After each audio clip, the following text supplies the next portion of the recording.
Frequency Episode 3, The Near Farm Problem. Really love this episode. I thought it was really fun watching them go through such a dramatic case together. We have Raimy and her dad. Drop my freaking remote. We have Raimy and her dad working together to find who they believe is the Nightingale killer. This whole episode is like, this guy's the Nightingale killer. You know, Raimy has to deal with the fact that currently she's in this universe where her mother is dead. And because everyone just found out exactly how she died. And I find this a little weird. Like, I know that she went missing, but typically people have a service. And I guess because it's not like, oh, we know where she was killed or that she was killed. They do actually have her bones, so maybe this could be a second service. But I thought it was a little weird. It's like, I don't know, I guess it kind of does make sense a little bit, even if they did that, especially considering it was, you know, like 20 years later. I guess it actually does make a lot of sense that that would be the case, where it's like, alright, we did that when she first disappeared, but we won a second service because we actually have her remains. So I guess it does make sense. I was thinking about that the whole episode, and honestly, I didn't bother. I was just hating on it the whole episode, and then actually going through, it's like, that. I guess that does make sense. 20 years later, it's been enough time, and you can reasonably have a secondary service. Actually does make a lot of sense. But going through this episode, it was just a lot for Raimy to deal with. And it's like, she has to, work with her father. She has to tell him everything that she knows, but she still has to work things on her end. And that was my favorite thing about this episode. It wasn't like, oh, hey, this happened, go ahead, figure it out. It was like, this happens. She tells her dad.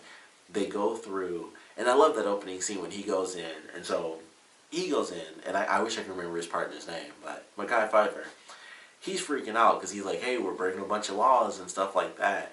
And so he's like, hey, there's not much there when he first opens the thing. He's like, oh, you clean out all your cellars with bleach. And it's like, that's weird, but there's not much there. And so they're going through, and he's like, hey, man. And they see those footprints, and I thought that was one of the funniest scenes because he's freaking out like, hey, we're breaking rules and this and that. And then they both see the footprints, and it was just like, oh, he might not be crazy. And he turned to the mom like in slow motion to me. And I was like, that was just funny to me because he was freaking out.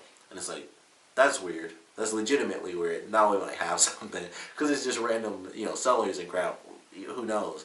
But actual bare footprints, it's like, okay, I think he's got something. Now I'm going to look at you really weird. So I thought that was really funny. But it was a great start. They actually ended up saving the woman Maya. And, they go through this whole process of finding Goff. I think Goff was his name.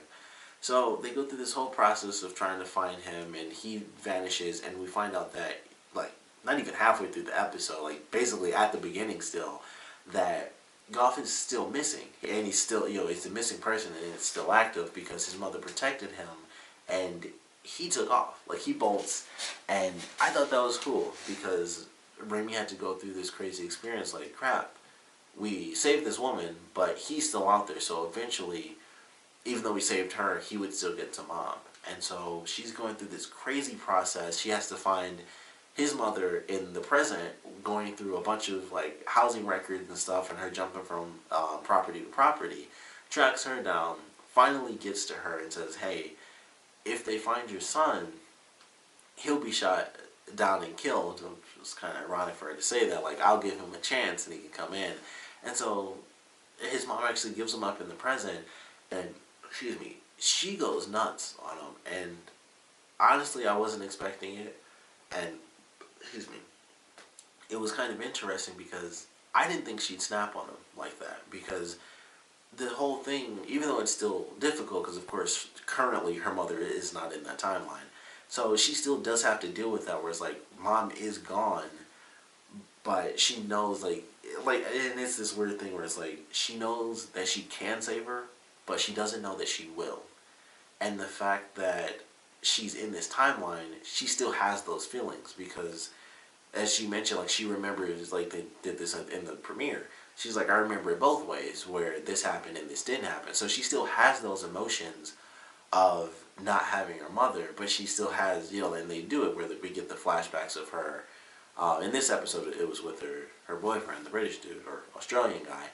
So she still has those flashbacks and memories, but she also has the memories of losing her mother as a child. And it's very interesting where it mostly, I think at least what we see on the outside, is the original timeline where she's like, I don't want to deal with mourning my mother and stuff like that, because that's her, that's the side of her that's like, I can fix this. I can talk to my dad through time. We can figure this out. We'll save mom. But then there is that other side where it's like, this still happened. And I have those memories where she mourned her mother for years. And she has to deal with the fact that this is the guy that did it. So she still has those memories of loss, as well as knowing that she can possibly save her. And it leads to some very crazy situations, like her snapping on this dude at the end of the episode, because I didn't think she would. I didn't think she was going to take him to kill him. Well, like, once they turned into that thing, I'm like, oh, I know where this is headed. And he's like, you know, where are we and stuff? And she pulls him out, and he's like, help me. And I'm like, I don't think he understands what's about to happen, or where he even is right now, because this is meant to be his end. And I love the way they did the scene during that scene as well, or both scenes, I guess, both halves of that scene, and jumping back and forth through time. And her dad has to deal with the fact that, you know, he's talking with his daughter, but he's still living his life, and technically the young version of Raimy is still living her life. So as the father, you know, he's living with his buddy at this point, staying in the house they have out back.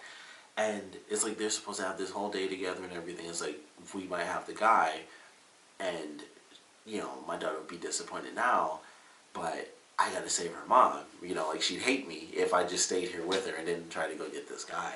And so he's still going through this, and like I mentioned before, that's kind of what I like about this show, is that even with all the time stuff, he's just a dude trying to figure out, how the F do I make this work with my estranged wife, or even ex-wife. I don't know if they're actually divorced or still just estranged and still married. But how am I supposed to make this work and make my daughter happy, make my estranged wife, I'll just call her estranged wife, make my estranged wife happy, and also make my future daughter happy, knowing that I have to do this crazy stuff in order to save, you know, her mother. Because, of course, based on with the last episode, when she wouldn't talk to her mom, her dad is kind of just like, I had to stop this guy, because she doesn't really believe it, which seems like it might change in the next episode, because they had it in the promo where she's like, am I really in danger? And he was like, yes. So we'll see how that plays out in the actual next episode. But as far as this one goes, he was just screwed. It's like, hey, I get to watch her, and then when he left, their wives talked. He's like, hey, what can I say? Like, they talk to each other. She's already on her way, you know, to pick up Raimy. So it was like, man, he's just dealing with like a bunch of crazy crap. Like, Raimy's living in the future where it sucks, and he's living, or well, she's in the present, I guess, and he's living in the past, where it's like, he's trying to make two versions of his daughter as happy as possible, plus his wife and himself, because he, you know, it sucks for him not to be able to just be with the woman that he loves and be, you know, with his child that he loves. It's kind of like one or the other for him at this point, and he can hardly be with his daughter if, you know, his mom doesn't want him to be. So, or her mom doesn't want him to be.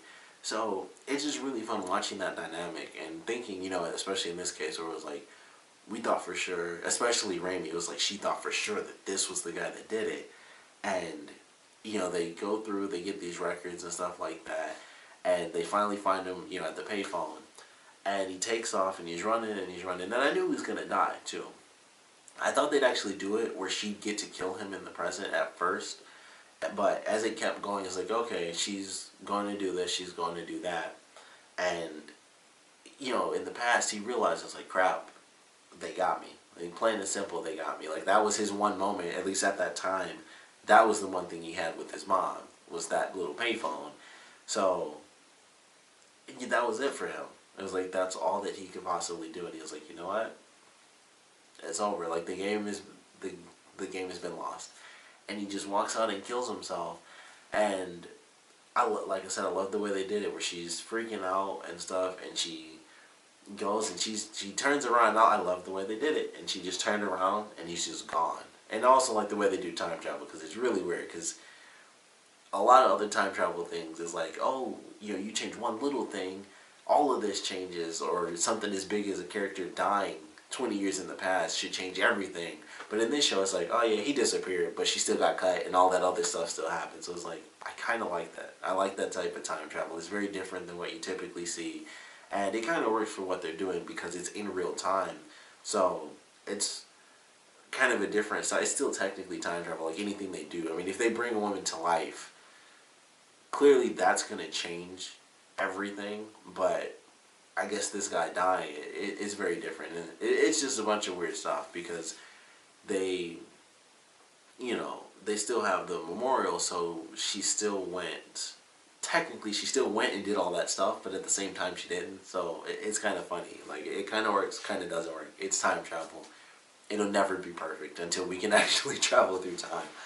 But I like the way they did it. I thought it was a great scene, and she just went so far, and like her dad says, like, there's nothing I could tell you that would have convinced you that that wasn't the guy. Like, you thought for sure it was him. Plain and simple. I couldn't have said a single thing to you to change your mind. And she knew it. Like, when he said that, she kind of realized, like, you know what, he's right. I wanted it to be him, and it makes sense that she would, because this it might have been the dude, they killed her mom. So it just made a ton of sense. And of course we get the actual Nightingale killer at the end of the episode, watching her mother on the porch.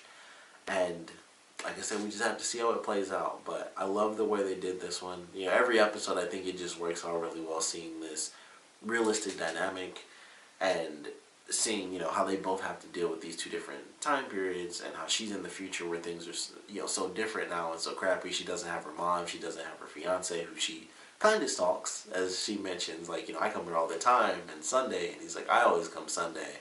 So it was kind of interesting where she is kind of stalking him, and little stuff like that. So, she still wants it to work.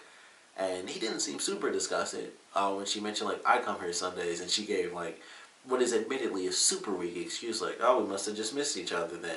I would have been like, that's an obvious lie. But he seemed okay. He seemed to just be like, and he was kind of like, maybe I do like her. That's kind of the look that he made to me. It was like her saying, oh, we must have just missed each other, instantly made him like her. Just based on his face, that's what it looked like to me. Like, he was like, I might actually like her because she likes the bar that I like. I don't think that's the case, but just the way he looked to me, I was like, he shouldn't have that face. He should look more freaked out. He should still look 100% freaked out. Like, I don't believe you, because that's still weird. Every Sunday, I only come here Sundays, we must have just missed each other. BS. That's the face he should have had. Like, nope. Weird. But he was just like, And he walked off. I was like, alright. Don't know. He's clear. I mean, he was going to be your fiance, so clearly he's going to keep showing up. He has relevance in this new timeline, even though they don't actually know each other. She's probably going to try to be with him, and if things don't work out where she fixes everything again and saves her mom, which I'm sure she will, she still wants to be with this guy. At least something has to be good, because now both her parents are dead and she doesn't have a fiance. She's got to have something that's actually nice and just makes her happy. So I kind of understand. I'd probably stalk my girlfriend too if it was like, I got nobody now. I kind of have to stalk you. It's weird, but I gotta make you love me again. Like, that's all she's got. So it actually makes a ton of sense to me. But really love this one. Of course, definitely want to know what you guys thought about it. So please comment below. Let me know your favorite parts, at least favorite parts. And as far as this whole Nightingale killer thing, they got the wrong guy initially. Goff was a terrible person, but they got the wrong person. They had a great scene when Raimy was looking up the woman Maya, and she had like a family and everything, and I was like, that was actually an awesome scene where it's like, they may have gotten the wrong guy, but she did save that woman's life, and that woman was able to go on and have a husband and have a son, and they're in like Hawaii and stuff like that, just having typical family vacation stuff. And it's like, that's actually a great scene. I thought they were actually going to go from that scene to her at her mother's service. I thought that would have been perfect, because she's like, you know what? I wasn't able to save my mom today, but I basically created this family that didn't even exist in the former timeline that I was in. I basically created the possibility for this family to exist, and that would allow her to kind of just be around the other people that matter, like Mekhi Phifer was saying, just being around the people that care and stuff like that.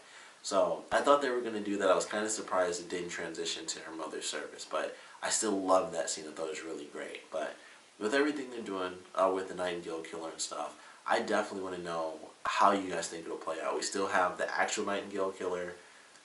Something's going to happen there. I assume they are going to save her mom, but I just feel like, I mean, obviously something else has to happen there. I thought they were going to do it in this one, then that was going to be the big change. But now that they've actually introduced the Nightingale killer, it's either going to be the next one or the episode after. I don't know. This might be a short season. I didn't even consider that. This might only be like 6 to 8 episodes because it's the first season. Hadn't thought of that till just now, so that might explain how they expand it, because it won't expand to like 20 episodes because it's the first season of this series. But want to know how you guys think it'll play out. And of course, I would love to know what you guys thought about this episode in general, so please comment below, let me know, and thanks for watching.